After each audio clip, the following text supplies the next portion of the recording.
Hey people, let's revise with essay 510 जिसका नाम है initial audit engagements opening balances.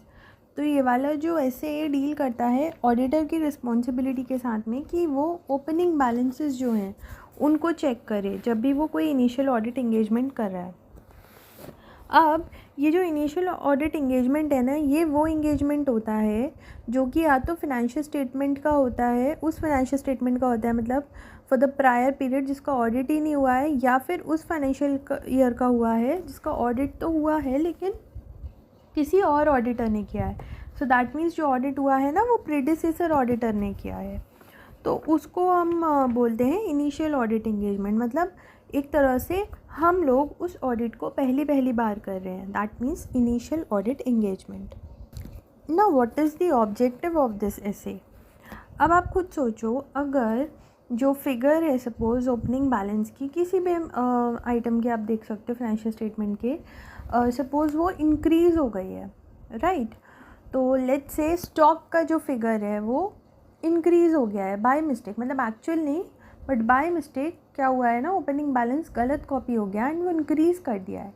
अब उसका इफेक्ट किस पे आएगा? डायरेक्ट इफेक्ट उसका आएगा प्रॉफिट के ऊपर। एंड उसके बाद में फिर क्या ओपिनियन सही आ पाएगी ऑडिटर की? क्या उसका एनालिसिस सही आ पाएगा? नहीं आ पाएगा, बिकॉज ओपनिंग बैलेंस ही अगर सही नहीं है तो ऑब्वियसली उसके आगे की कैलकुलेशंस आप कैसे सही एक्सपेक्ट कर सकते हो। तो इस वजह से इस वाले जो ऐसे है ना, उसका ऑब्जेक्टिव ये है कि जब भी हम इनिशियल ऑडिट इंगेजमेंट कर रहे हैं तो ऑडिटर को एक ऑडिट एविडेंस ले लेना है with the opening about the opening balances, कि वेदर जो ओपनिंग बैलेंसेस हैं कहीं ऐसा तो नहीं कि उसमें कोई मिस स्टेटमेंट है जो मटीरियली अफेक्ट करे करंट पीरियड के फाइनेंशियल स्टेटमेंट्स को, या फिर जो अकाउंटिंग पॉलिसीज़ हैं क्या वो अप्रोप्रिएटली रिफ्लेक्ट हो रही हैं ओपनिंग बैलेंसेस में, एंड क्या वो कंसिस्टेंटली अप्लाई हुई हैं करंट पीरियड में, और अगर कोई चेंज है अकाउंटिंग पॉलिसीज़ में तो क्या हमने उसको डिस्क्लोज़ करा है as per the financial reporting framework. तो ये सारी की सारी चीज़ें हैं, उसके बारे में ऑडिटर को एविडेंस ऑब्टेन करा होना चाहिए। क्या क्या कि कहीं ऐसा तो नहीं कि ओपनिंग बैलेंसेस में कुछ मिस स्टेटमेंट्स हैं, एंड क्या अप्रोप्रिएट अकाउंटिंग पॉलिसीज़ जो हैं वो रिफ्लेक्ट हो रही हैं ओपनिंग बैलेंसेस में, क्या वो कंसिस्टेंटली अप्लाई हुई हैं, और अगर कोई चेंज है तो क्या वो प्रॉपर्ली प्रेजेंटेड एंड डिस्क्लोज्ड है as per financial reporting framework. So all these are objectives, these two are the objectives of this SA. अब हम इस एसे को कंडक्ट कैसे करते हैं, तो क्या हमारे प्रोसीजर्स रहते हैं? तो एक तो हमारे जनरल प्रोसीजर्स रहते हैं, मतलब ऑडिटर को sufficient and appropriate audit evidence obtain करना है with respect to the opening balance. मतलब उसको ये देखना है कि closing balance correctly brought forward हुआ है या नहीं है, अप्रोप्रिएट अकाउंटिंग पॉलिसी हुई है या नहीं है, और उसको प्रोसीजर्स फॉलो करने हैं टू ऑब्टेन ऑडिट एविडेंस। उसके बाद में अगर जो ऑडिट है वो किसी और ऑडिटर ने करा है, अगर मतलब अभी जो हम लोगों ने 3 डिस्कस किए वो तो जनरल ऑडिट प्रोसीजर्स हो गए।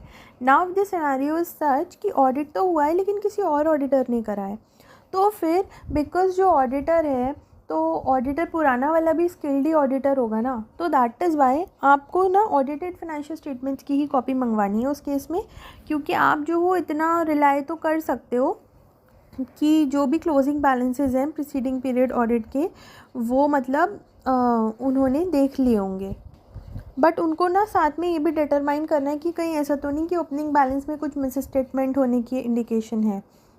ऑल्सो अगर जो पुराने पीरियड की रिपोर्ट है वो मॉडिफाइड है तो ऑडिटर को ये देखना है कि उसका क्या इम्पैक्ट आ रहा है करंट ईयर के रिपोर्ट्स पे, ठीक है। नाउ अगर सिचुएशन ऐसी है कि ऑडिट ही नहीं हुआ है, फर्स्ट टाइम ऑडिट हो रहा है, तो फिर ऑडिटर क्या करेगा, रिटन रिप्रेजेंटेशन ले लेगा मैनेजमेंट से ही रिगार्डिंग ओपनिंग बैलेंस।